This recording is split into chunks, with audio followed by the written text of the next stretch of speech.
Hello students, तो हमारे next 2024 का जो रिवीजन सीरीज चल रहा है, आज हम नया चैप्टर स्टार्ट करने वाले हैं।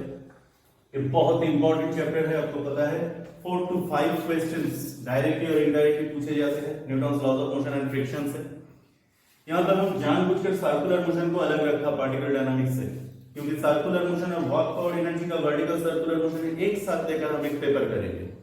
ठीक है, तो एनएलएम ऑफ फ्रिक्शन का बेसिक चीज आपको शायद पता ही होगा। अभी तो रिवीजन चल रहा है, इसलिए मैं डिटेल में नहीं जाऊंगा, मैं जस्ट प्रॉब्लम सॉल्व करूंगा और जो भी इंपॉर्टेंट कॉन्सेप्ट्स है हर एक प्रॉब्लम में वो हम यहाँ पर कवर कर लेंगे।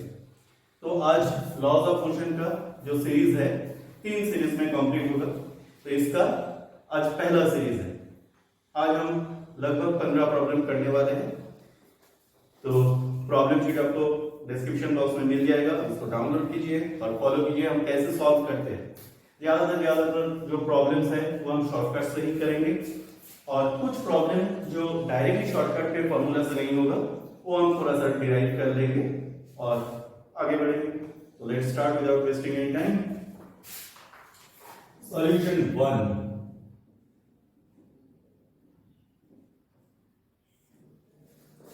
बेटे क्वेश्चन में क्या बोला गया है? At time small t second a particle of mass 3 kg। तो पार्टिकल का मास दिया हुआ है 3 kg। पोजीशन वेक्टर दिया हुआ है बेटे r bar, that is 3t I cap minus 4 cos t j cap meter. The impulse of the force during the time interval, time interval t को दिया गया है greater than equals to 0 और t less than equals to pi by 2। ये time में मुझे impulse चाहिए। बहुत अच्छा, तो इस टाइम में मुझे impulse चाहिए। अरे impulse क्या होता है? Integral of f dt t not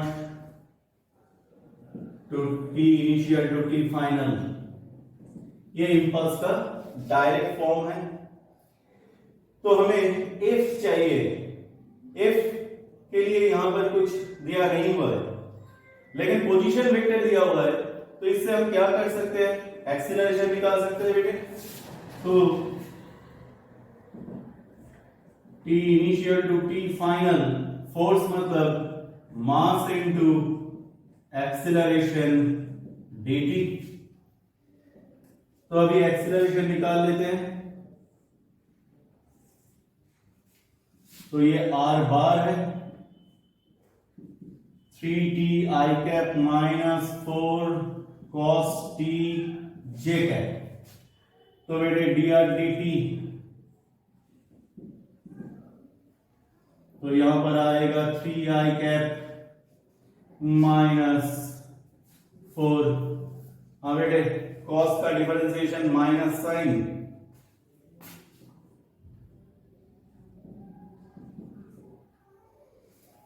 क्या यही आएगा? तो तुम्हारा यहां से v आ गया बेटे, तो v अगर आ गया तो एक्सीलरेशन भी आ जाएगा d2r dt स्क्वायर, ये गायब हो जाएगा, माइनस माइनस प्लस था, तो फिर एक बार डिफरेंशिएशन करने से 4 cos t, तो d2r dt square 4 cos t j cap. हालांकि ये पर j कैप की कोई जरूरत नहीं है, फिर भी मैं लिख रहा हूं। नहीं, अगर ये वेक्टोरियल है तो j कैप का जरूरत होगा। तो this will be equals to your acceleration vector. अभी यहां पर पुट करो बेटे i time initial time final mass बेटे acceleration 4 cos t j cap dt, और कुछ नहीं है, प्रॉब्लम में सॉल्व हो गया। 0 to pi by 2 बेटे मास 3 kg था, 3 4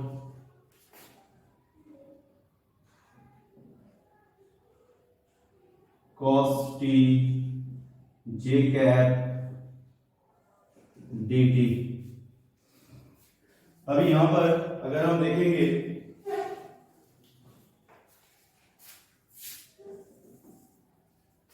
तो इम्पल्स आ जाएगा 12 बाहर आया बेटे, integral of cos t j cap, yes sin t j cap कहां से कहां 0 टू पाई बाई 2, t के value sin pi by 2 sin 90 1 बेटे, तो 12 j कैप आसान सा प्रॉब्लम है।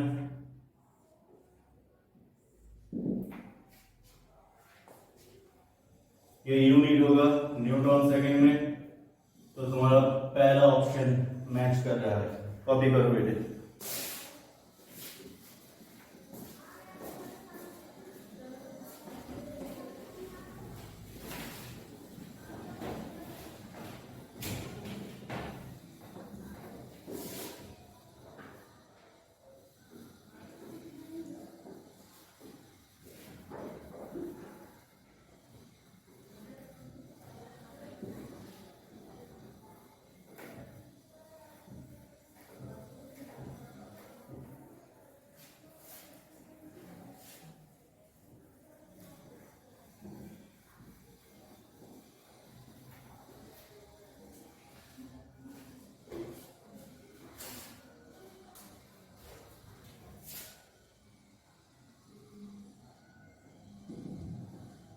Solution 2.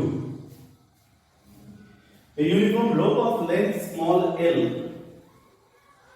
lies on the table.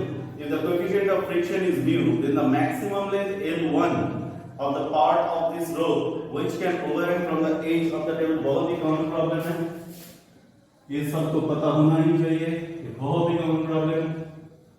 एक चेन है बेटे,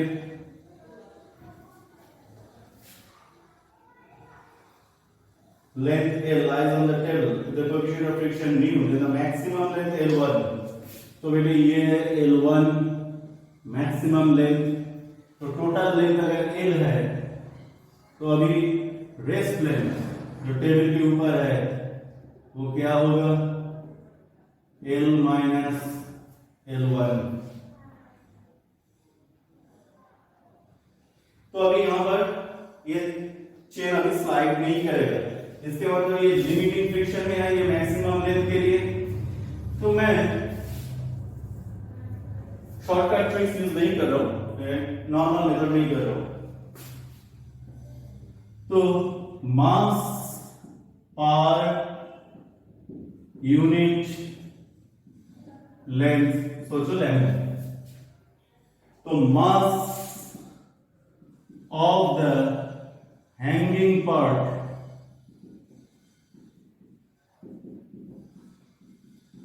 लैम्डा L1, यूनिट लेंथ का मास अगर लैम्डा है तो L1 लेंथ का मास क्या होगा लैम्डा L1।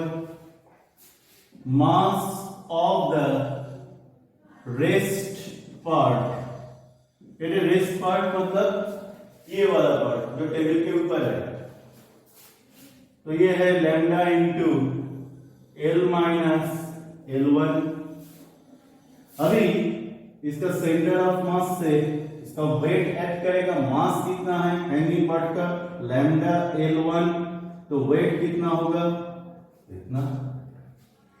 अभी रेस्ट पार्ट का जो मास है वो यहां पर है, कितना है lambda into L minus L1 multiplied by G। अभी ये पार्ट ये रेस्ट प्लेट को राइट हैंड साइड फोर्स देगा, तो ये स्लाइड कर जाएगा, लेकिन यहां पर लिमिटिंग फ्रिक्शन है बेटी F, तो ये फ्रिक्शन के कारण ये आगे नहीं जाएगा, तो this friction will be equals to this pulling length और ड्राइविंग फोर्स। तो फ्रिक्शन का मतलब बेटे mu into normal reaction, friction equals to mu normal reaction, ये वाला part lambda L minus L1 G, तो एट लिमिटिंग कंडीशन, हाँ बेटे, lambda L1G that will be equals to mu lambda L minus L1G, lambda G cancel, तो L1 equals to mu L minus mu L1, मुझे L1 चाहिए, ये इस तरफ आया, L1 common, 1 plus mu L, हाँ तो बेटे maximum length L1 equals to mu L 1 plus mu, third option match कर रहा है बेटे, copy.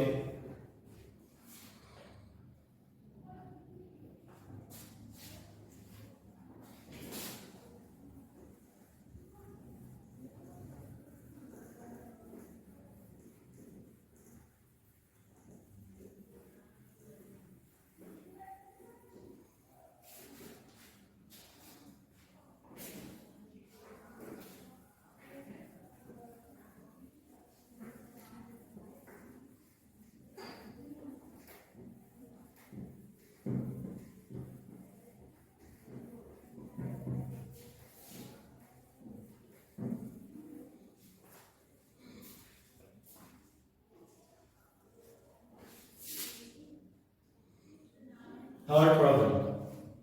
A packet of weight W is dropped with the help of a parachute and on striking the ground comes to rest with retardation equal to twice the acceleration due to gravity. बहुत अच्छा. The force exerted on the ground is, तो सबसे पहला बात, weight equals to W, तो बेटे मास कितना, weight by जी, इसको मैं m बोल रहा हूं। अभी फॉर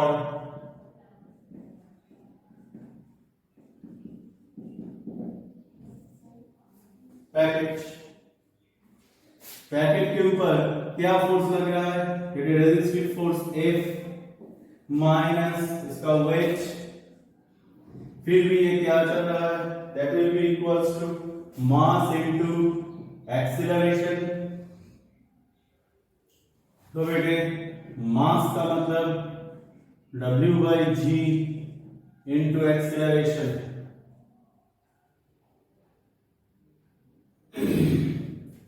अभी F minus W by G acceleration बेटे आपको क्या बोला गया है, 2 into acceleration due to gravity।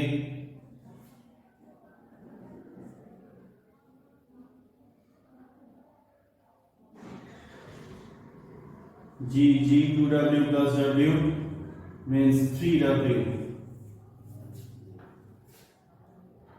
बेटे थर्ड ऑप्शन मैच कर रहा है। अभी इस प्रॉब्लम में अगर आपको कोई प्रॉब्लम है, फिर एक बार देखिए, यहां पर पैकेट यहां पर आया, on striking the ground comes to rest with retardation, यहां से यहां तक आया, ये वाला क्वेश्चन में रिटार्डेशन हुआ बेटे।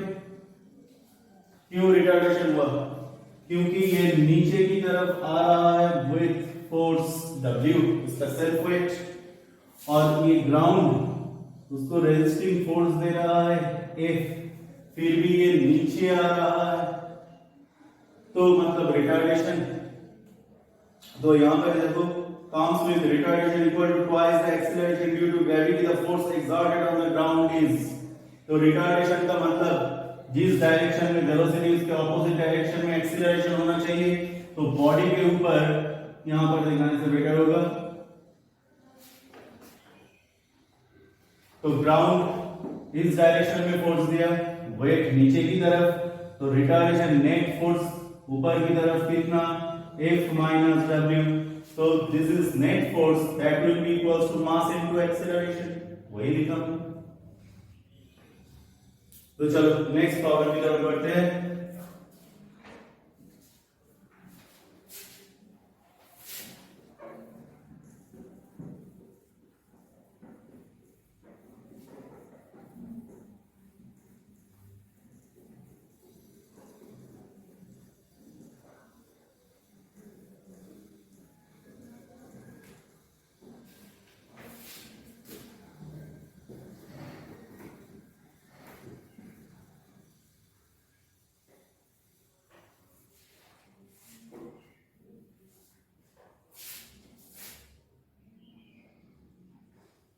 Solution 4.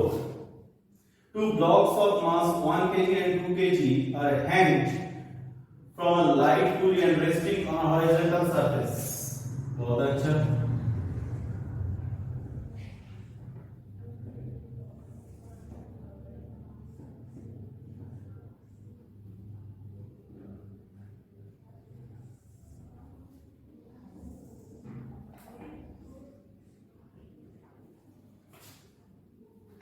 This is 1 kg. This is 2 kg. F equals to 40.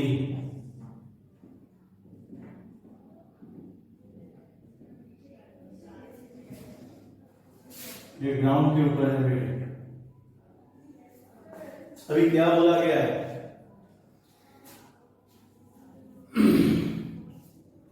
A time varying force F equals to 40 Newton is acting on pulley in the direction shown.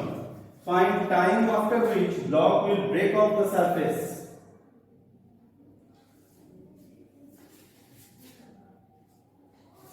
तो ये फोर्स ऊपर जा रहा है, यहां पर 1 kg है, यहां पर 2 kg है। तो जो हल्का है, जिसका मास कम है, वो पहले ग्राउंड से ऊपर आएगा। अभी कांस्टेंट इक्वेशन से यहां पर F है, सेम स्ट्रिंग गया है, तो ये टेंशन यहां पर हाफ हाफ हो जाएगा बेटे। तो हाफ हाफ होने का मतलब यहां पर क्या आएगा? F/2 आएगा। ये ब्लॉक है, इसके ऊपर इस तरफ नॉर्मल रिएक्शन आएगा और नीचे बेटे इसका वेट 1 kg मतलब 10 न्यूटन आएगा। तो ये ब्लॉक के ऊपर अगर मैं एक बीडी बनाऊं ब्लॉक का, ये अभी यहां पर कट कर देता हूं स्ट्रिंग को, तो ये F/2 ये ब्लॉक के ऊपर लग रहा है। अभी ग्राउंड से ऊपर जा रहा है बेटे। ये हमें बहुत ही कॉमन कॉन्सेप्ट है। ग्राउंड से डिटैच होने का मतलब क्या है? नॉर्मल 0। तो n plus F/2 equilibrium condition में दिस इज 10। अभी जब ग्राउंड से ये डिटैच हो रहा है तो सरफेस में कोई नॉर्मल रिएक्शन नहीं आएगा। When 1 kg block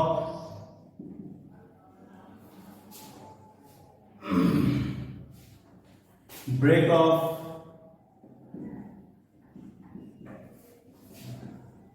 the surface, then normal 0। हाँ बेटे, तो F/2 equals to 10, F equals to 20। F का मतलब क्या है? 40, 20, तो बेटे time 5 second. First option match कर रहा है। देखो क्या समझ में आया?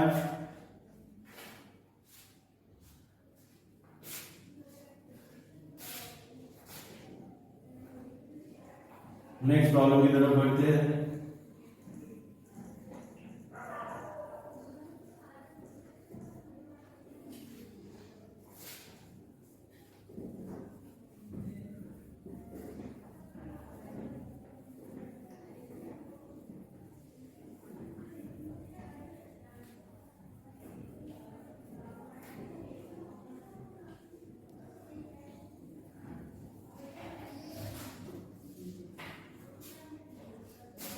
Solution 5.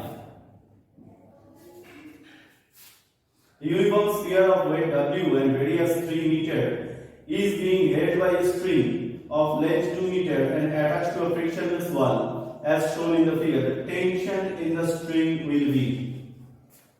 अच्छा, तो सबसे पहले एक बड़ा सा स्फीयर बना लेते हैं।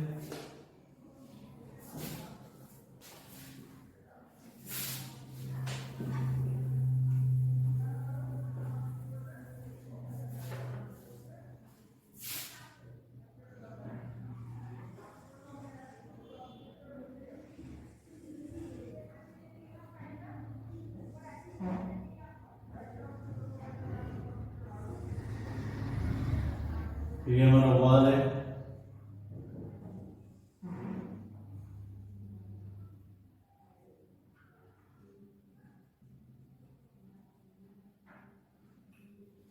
ये सेंटर है,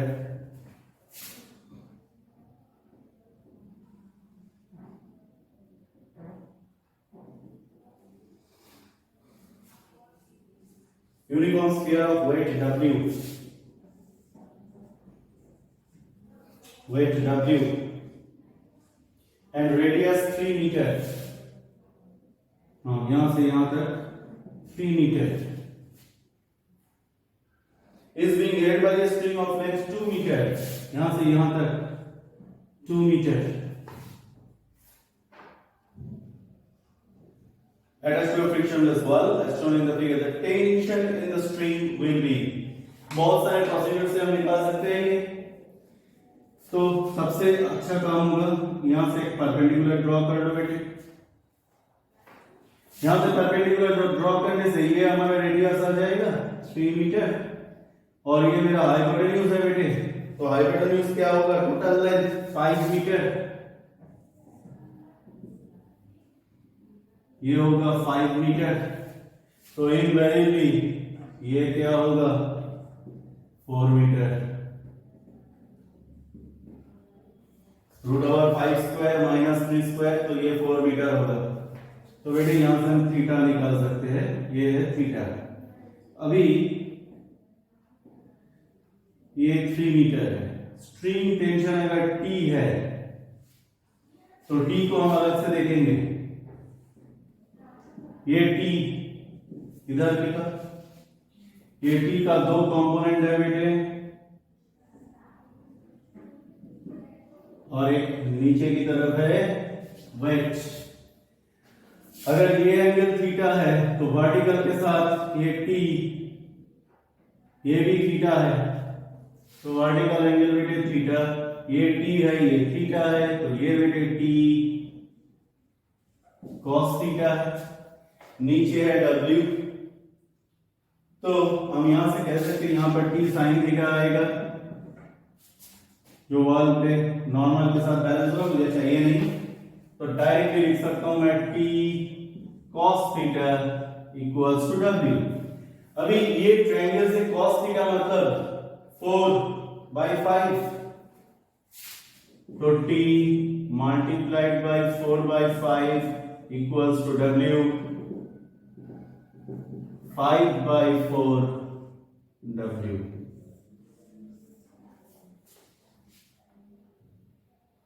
तो ये फर्स्ट ऑप्शन मैच कर रहा है। ये इक्विलिब्रियम है, इसका मतलब वर्टिकल फोर्सेस बैलेंस होगा, तो टेंशन का जो वर्टिकल कंपोनेंट होगा वो T cos थीटा, डाउनवर्ड क्या है वेट, तो vertical component net vertical component 0, इसका मतलब T cos theta equals to W। Equilibrium का बेसिक कंडीशन है, आपको पता ही है। चलिए next problem.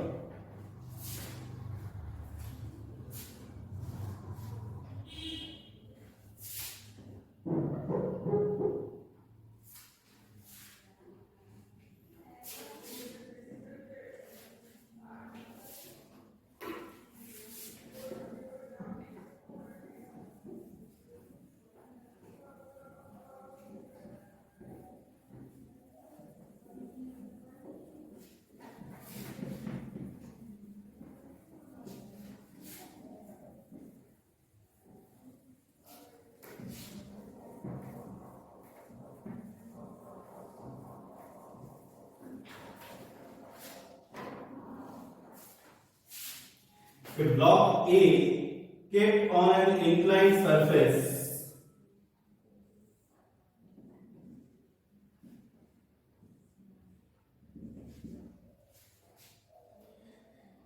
Inclined surface just begins to slide if the inclination is 30 degree.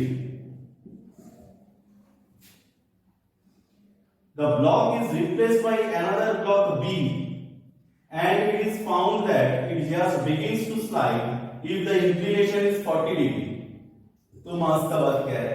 तो मैं यहाँ पर 30 डिग्री नहीं ले रहा हूँ, मैं जनरल कंसिडरेशन ले रहा हूँ। ये एंगल ऑफ रिपोज का बेसिक कॉन्सेप्ट है बेटे, नीचे mg sin थीटा और यहाँ पर फ्रिक्शन क्या आएगा, म्यू mg cos थीटा। क्यों? ये नीचे mg का ये कंपोनेंट ये थीटा होगा, ये mg cos थीटा ये सबको पता है, इसलिए मैं इसके बारे में ज्यादा नहीं बोल रहा हूँ। नॉर्मल रिएक्शन क्या है, mg cos theta mu into normal reaction मतलब लिमिटिंग फ्रिक्शन। तो अभी ये एंगल ऑफ रिपोज में mg sin theta equals to mu mg cos theta हो रहा है, तो tan theta equals to mu, तो यहां से थीटा tan इनवर्स म्यू आ रहा है। यहां पर मास का तो कुछ एक्सप्रेशन है नहीं, तो इसका मतलब सब हो सकता है, मास ए ग्रेटर देन मास बी हो सकता है, मास ए लेस देन मास बी हो सकता है, दोनों का मास इक्वल हो सकता है, कुछ भी हो सकता है, क्योंकि मास के ऊपर तो डिपेंड ही नहीं कर रहा है एंगल ऑफ रिपोज। तो ये मेरा फोर्थ ऑप्शन करेक्ट होगा।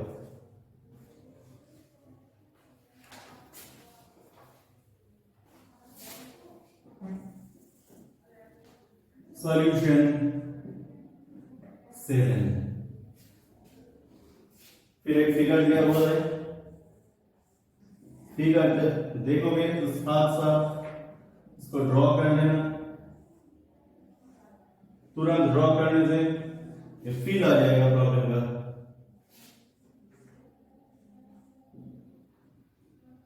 मास of the block A 10 kg,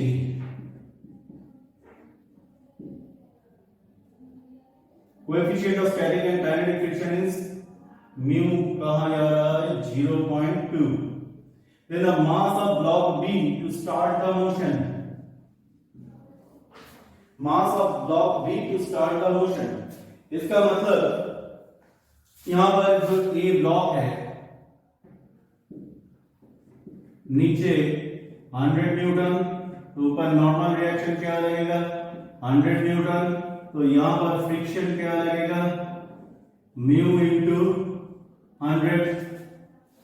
तो बेटे म्यू का वैल्यू क्या है 0.2 मल्टीप्लाइड बाय 100,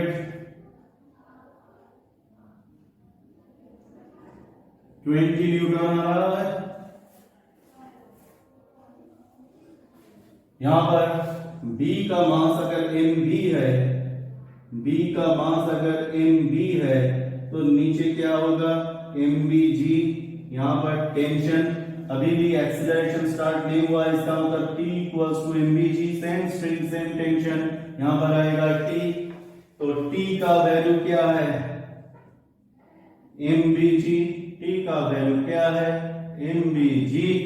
तो अभी ये फोर्स और ये फोर्स बराबर हो जाएगा, तभी ये लिमिटिंग कंडीशन में है। तो एट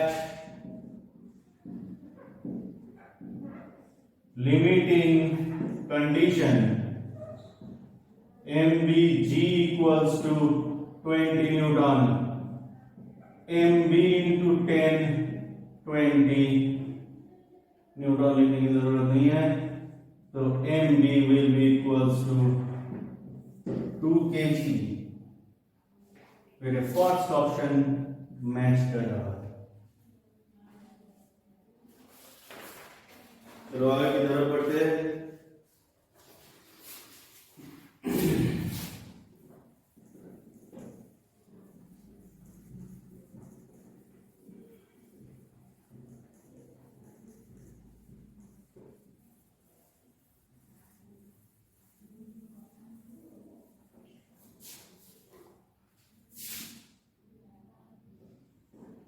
Solution 8.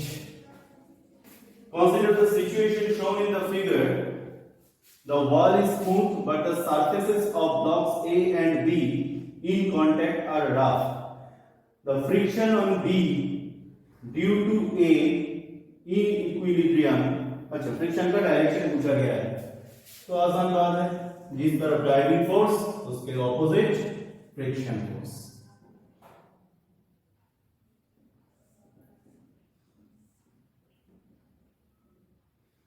बेटे ये A है, ये B है,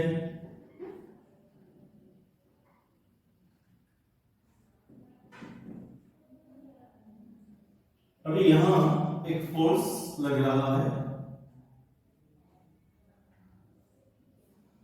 हॉरिजॉन्टल के साथ अल्फा एंगल, फोर्स का वैल्यू है F। तो यहां पर हम एक काम करते हैं, ये फोर्स एंगुलर फोर्स है, तो इसका दो कंपोनेंट आएगा, एक component directed towards the wall जो ब्लॉक को होल्ड करके रखेगा, और एक वर्टिकल कंपोनेंट आएगा जो ड्राइविंग फोर्स है। तो बहुत अच्छा, हम फिर इसको ड्रॉ करते हैं थोड़ा सा बड़ा करके।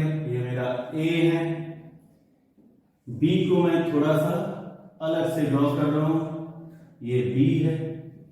तो B के ऊपर एक्चुअली दोनों फोर्स काम कर रहा है, ये F है, तो ये है F cos अल्फा और ये है F sin अल्फा, ये मेरा वॉल है। तो यहां पर एक फोर्स इस तरफ आ रहा है F cos अल्फा, एक फोर्स इस तरफ आ रहा है F sin अल्फा। ठीक है बेटे, और क्या क्या फोर्स है इधर, ये A है तो ये mass of A into G है, ये B है तो mass of B into G है। ओके,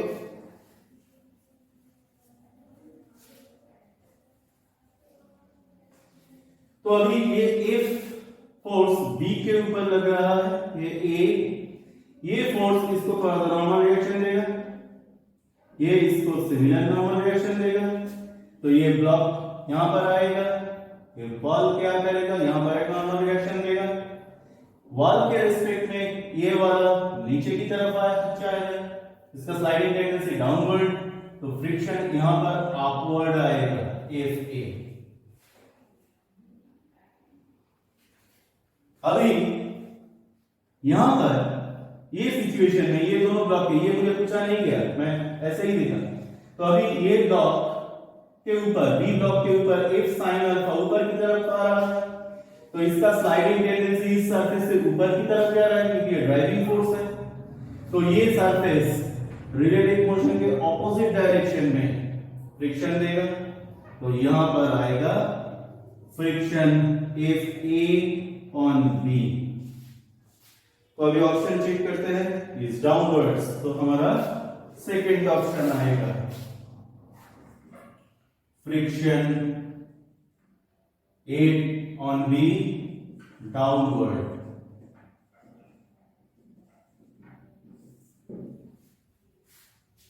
समझ में आ गया? तो कॉन्सेप्ट क्या है, जिस डायरेक्शन में रिलेटिव मोशन उस डायरेक्शन के ऑपोजिट फ्रिक्शनल फोर्स है। तो नेक्स्ट प्रॉब्लम की तरफ बढ़ते हैं।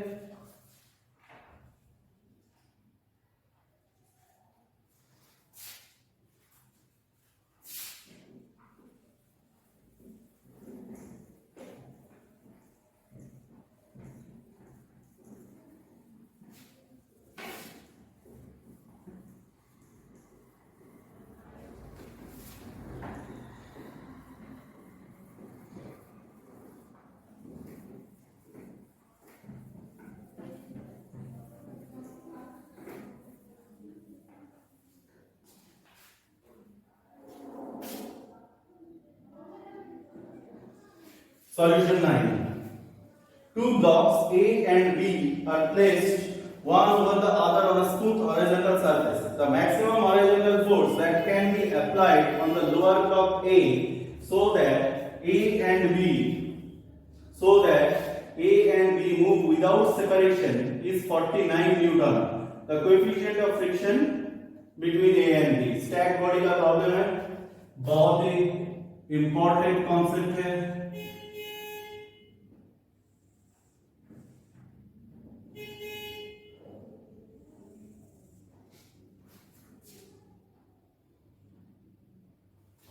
फिर ये सरफेस स्मूथ है,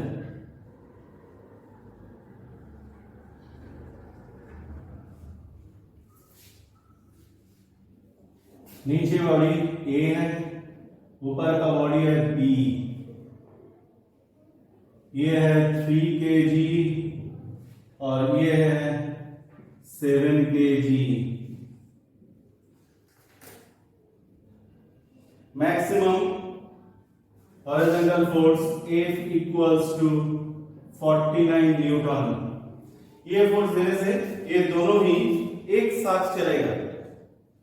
ओके, तो ये हमें दिया गया है।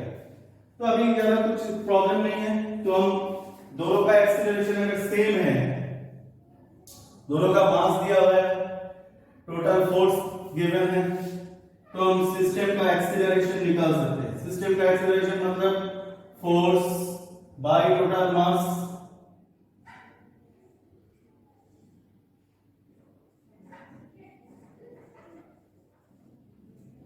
फोर्स देंगे 49, टोटल मास 3 + 7 10, मतलब 4.9 मीटर पर सेकेंड स्क्वायर।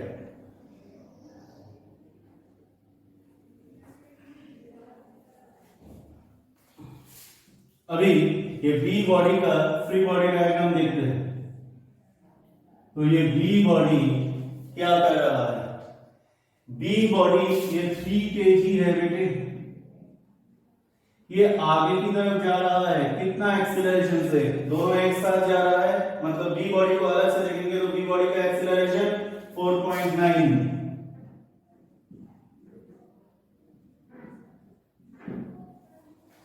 ठीक है, अभी बी बॉडी को आगे कौन लेके जा रहा है? बी बॉडी को आगे कौन लेके जा रहा है? ये दो सरफेस के बीच में तो और कोई फोर्स नहीं है फ्रिक्शन के सिवा, मतलब ये सरफेस में सिर्फ फ्रिक्शन एक्ट कर रहा है। तो friction is responsible for moving the body be in forward direction. अभी ये फ्रिक्शन का वैल्यू क्या आएगा? Mu into normal reaction. हाँ बेटे, नॉर्मल रिएक्शन 3 इनटू यहां पर जी का वैल्यू 9.8 गिवन है, तो यहां पर भी नॉर्मल रिएक्शन n है, तो म्यू नॉर्मल रिएक्शन क्या है? 3 into 9.8। This is force, this is acceleration, this is mass. मतलब इस बॉडी के ऊपर जो फोर्स है, यहां पर जो बी बॉडी के ऊपर जो फोर्स लग रहा है वो है क्या?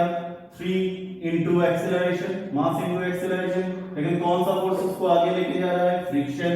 तो हम लिख सकते हैं mu into 3 into 9.8 equals to, इसका मास क्या है? 3, एक्सीलरेशन क्या है? 4.9। तो बेटे 3 तो गया, mu equals to 4.9 by 9.8 means half. Point में है तो 0.5। तो बेटे थर्ड ऑप्शन मैच कर रहा है। यहां पर मेन कॉन्सेप्ट क्या है? फ्रिक्शन क्रिएट्स मोशन, आपको पता ही होगा।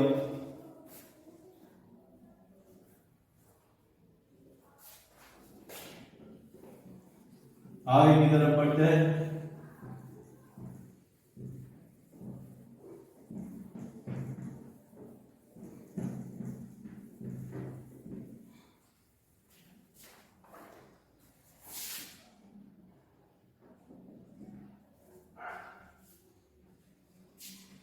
A body of mass 8 kg is suspended through two light springs X and Y connected in series as shown in figure. Okay. The reading in X and Y respectively are.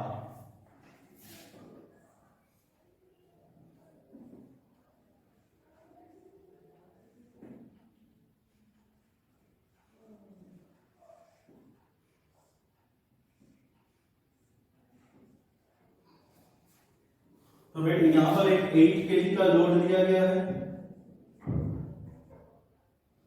मैं यहां पर 8 kg wait लिख रहा हूं, total load.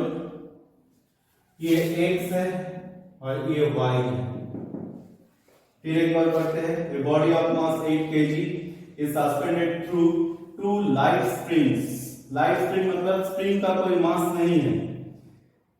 Light springs x and y connected in series as shown. The reading in x and y respectively are. अगर light spring है, spring का मास नहीं होगा तो दोनों ही स्प्रिंग क्या रीड करेगा? 8 kg वेट, क्योंकि यहाँ पर जो स्प्रिंग फोर्स और यहाँ पर जो स्प्रिंग फोर्स है वो अनचेंज रहेगा। तो बेटे यहाँ पर 8 न्यूटन, यहाँ पर भी 8 न्यूटन, तो केजी वेट में दिया हुआ है, नहीं मास के यूनिट में दिया हुआ है।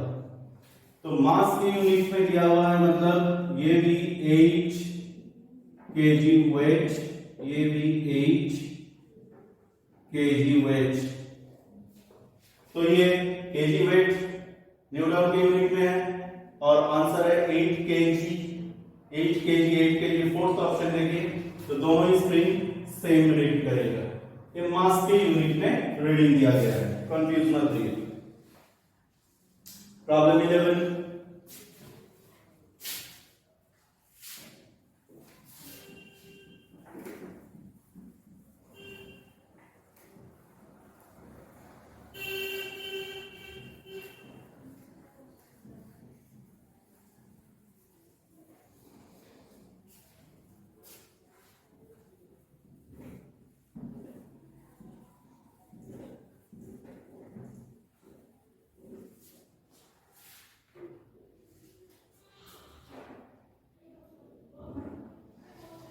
प्रॉब्लम 11 क्या बोला गया है? इन द फिगर मास, दोनों का मास दिया हुआ है बेटे।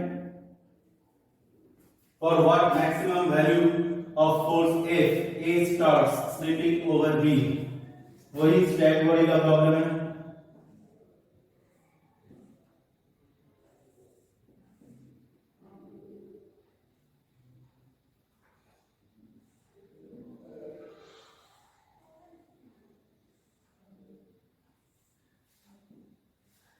यहां पर मुझे F पूछा गया है, ये A है, ये B है, μ1 0.2, ये सरफेस में 0.2, नीचे की सरफेस में 0.4,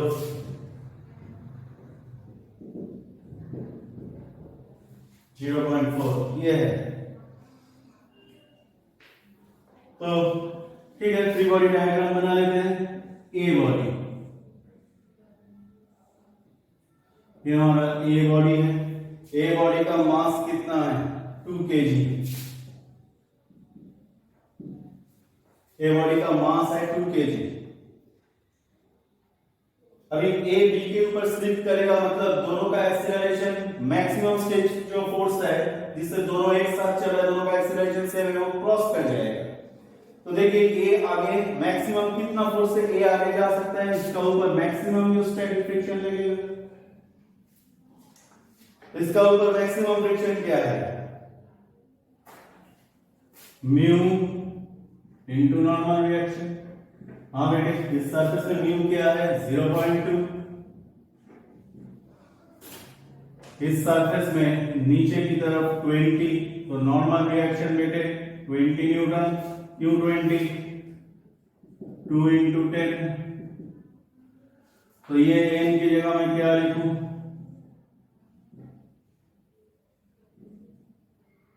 4 न्यूटन। तो ये 4 न्यूटन आ गए। तो ए बॉडी आगे की तरफ, ए बॉडी के ऊपर मैक्सिमम फोर्स कितना? 4 न्यूटन। ए बॉडी का मास कितना? 2 kg। तो ए बॉडी का एक्सीलरेशन ये मेरा ए बॉडी है, ये 2 kg है। ए बॉडी के ऊपर मैक्सिमम राइट हैंड साइड में 4 न्यूटन फोर्स लग रहा है, तो ए बॉडी का एक्सीलरेशन क्या निकल के आएगा, फोर्स बाय मास 2 मीटर पर second square.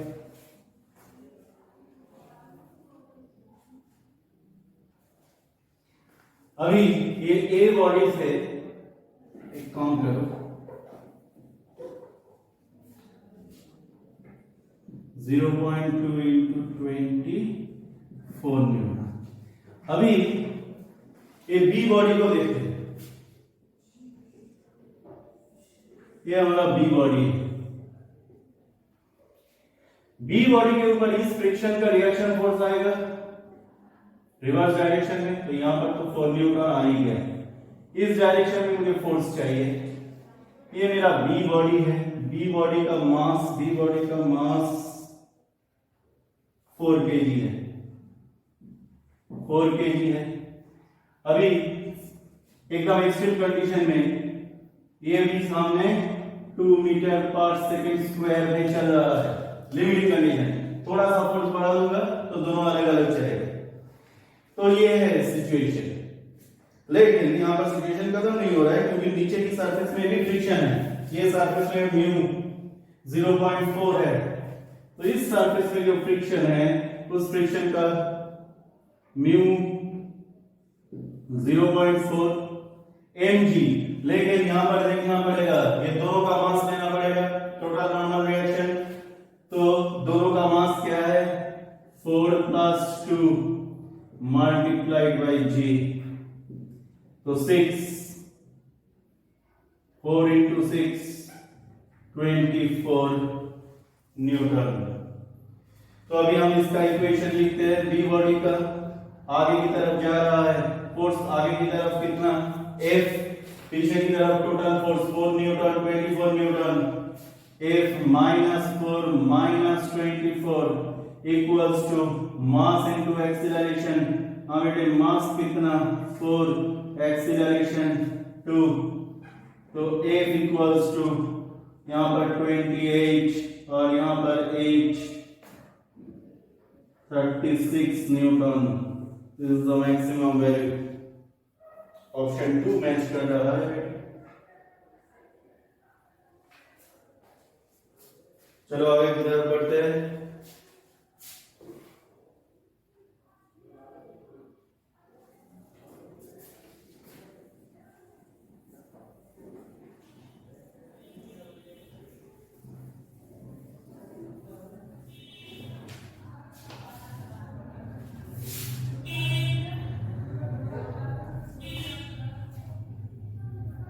A block rests on a fixed rough inclined plane and a horizontal force F is applied to it as shown in the figure.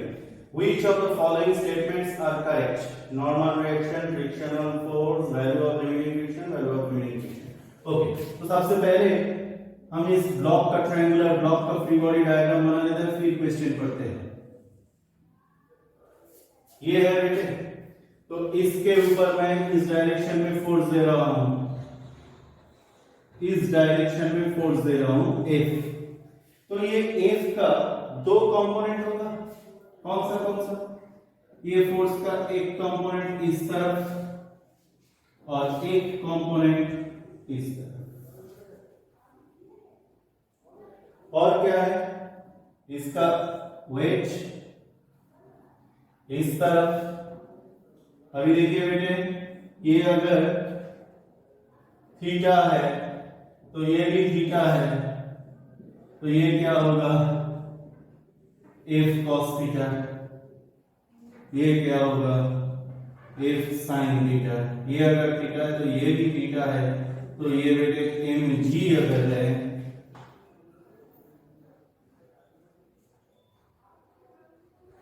इसका मास m consider किया हुआ है, तो ये mg है बेटे। तो इसका एक कंपोनेंट इधर आएगा mg sin थीटा, यहां पर क्या होगा mg cos थीटा। साथ में नॉर्मल रिएक्शन इधर रहेगा, एम। अब लिखता है normal reaction on the block, normal reaction on the block is F sin theta plus mg cos theta, normal reaction on the block F sin theta plus mg cos theta, बिल्कुल ठीक है। The frictional force is zero when F cos theta equals to mg sin theta। हमें F cos theta और mg sin theta अगर बराबर हो जाए तो बॉडी के ऊपर कोई नेट ड्राइविंग फोर्स नहीं रहेगा, तो ड्राइविंग फोर्स अगर नहीं है तो फ्रिक्शन भी नहीं रहेगा। The value of limiting friction is mu into mg sin theta plus f cos theta, mu into normal reaction, अभी लिमिटिंग फ्रिक्शन तो आएगा ही नहीं। The value of limiting friction is mg sin theta. तो 1 and 2 both are correct, दोनों statement. तो हमारा option 1 match कर रहा है, लेते हैं।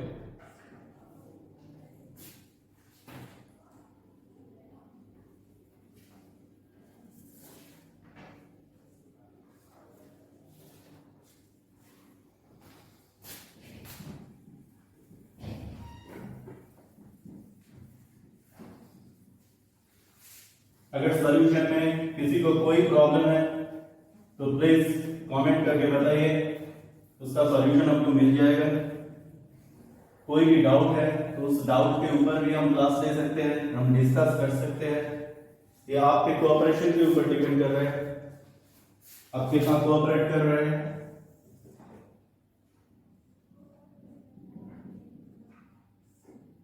Solution 13, two blocks M 3 kg and 2 kg are in contact on horizontal interval. A constant force F equals to 5 Newton is applied to block M, capital M, as shown.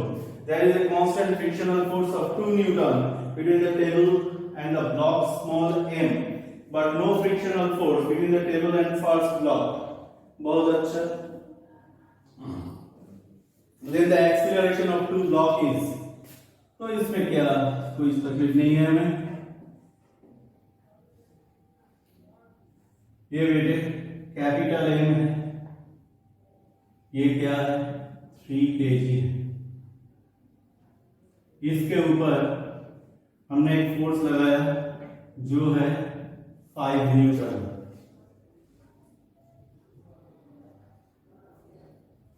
तो इसके contact में है, लेकिन मैं अलग से ड्रॉ कर रहा हूं।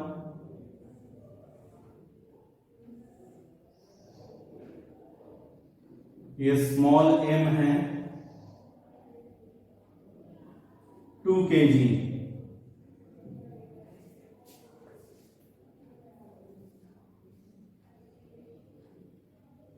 There is a constant frictional force of 2 Newton between the table and the block.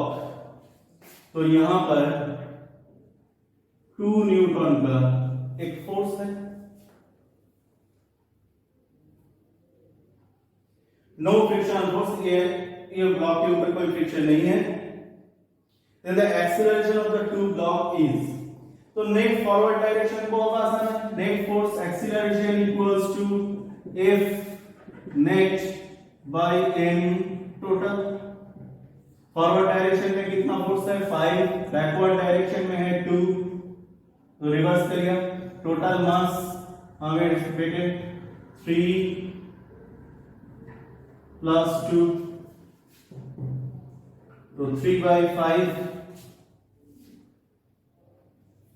हाँ बेटे 0.6 मीटर पर second square, second option match कर रहा है।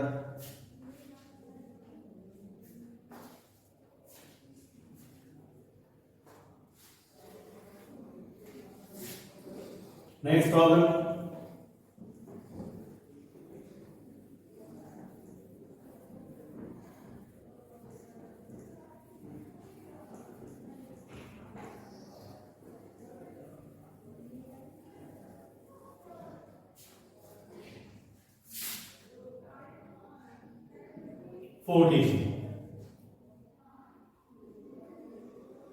A smooth pulley of negligible weight is suspended by masses 1 kg, 5 kg attached opposite ends of a spring passing over a pulley move with same acceleration or with some acceleration. During their motion, the spring balance reads. तो बेटे यहाँ पर अगर spring balance है, यहाँ पर तो spring है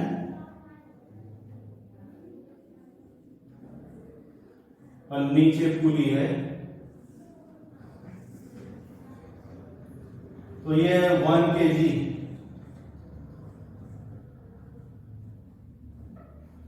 और ये है 5 kg। इसको छोड़ दिया गया तो स्प्रिंग बैलेंस रीडिंग देगा। तो यहां पर T, यहां पर T, तो बेटे यहां पर 2T आएगा, 2T equals to reading R। तो वर्टिकल पुली सिस्टम में हमें पता होना चाहिए कि T इक्वल्स टू कितना है, 2 m1 m2 g divided by m1 plus m2। अगर ये आपको पता नहीं है तो आपको फ्री बॉडी डायग्राम करना पड़ेगा, लेकिन ये याद रखना बहुत जरूरी है। 2 m1 m2 g divided by m1 m2 vertical pulley system के लिए। तो R इक्वल्स टू आएगा 4 m1 m2 g by m1 plus m2। हाँ तो बेटे R will be equals to 4 m1 5 m2 1 g KG unit में है तो मैं g अलग रख रहा हूं। m1 5 m2 1, तो बेटे 20 by 6 multiplied by g, तो ये लगभग लग रहा है सेकेंड ऑप्शन आएगा, क्योंकि ये 3.33 इंटू जी, ये लेस देन 6g है।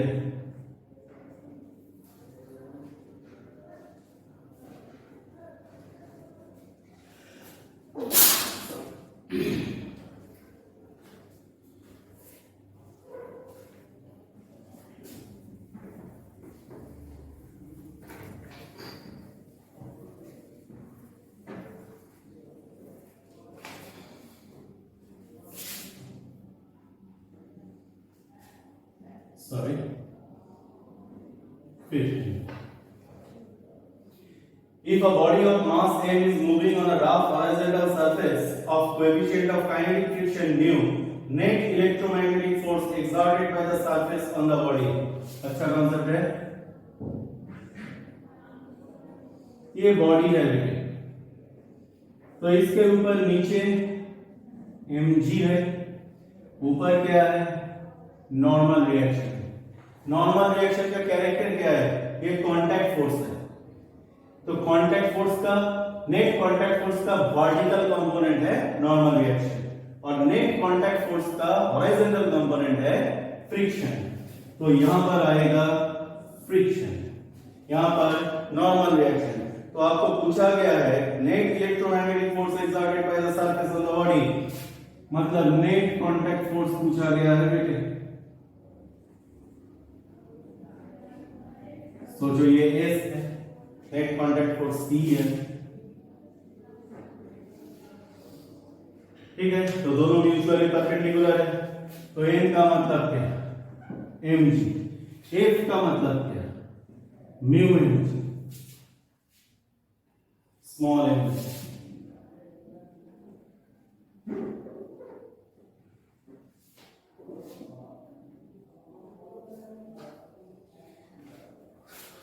तो C net contact force root over m square plus f square. हाँ बेटे n कितना, mg स्क्वायर, f कितना, mu mg square, mg square करके रूट तो mg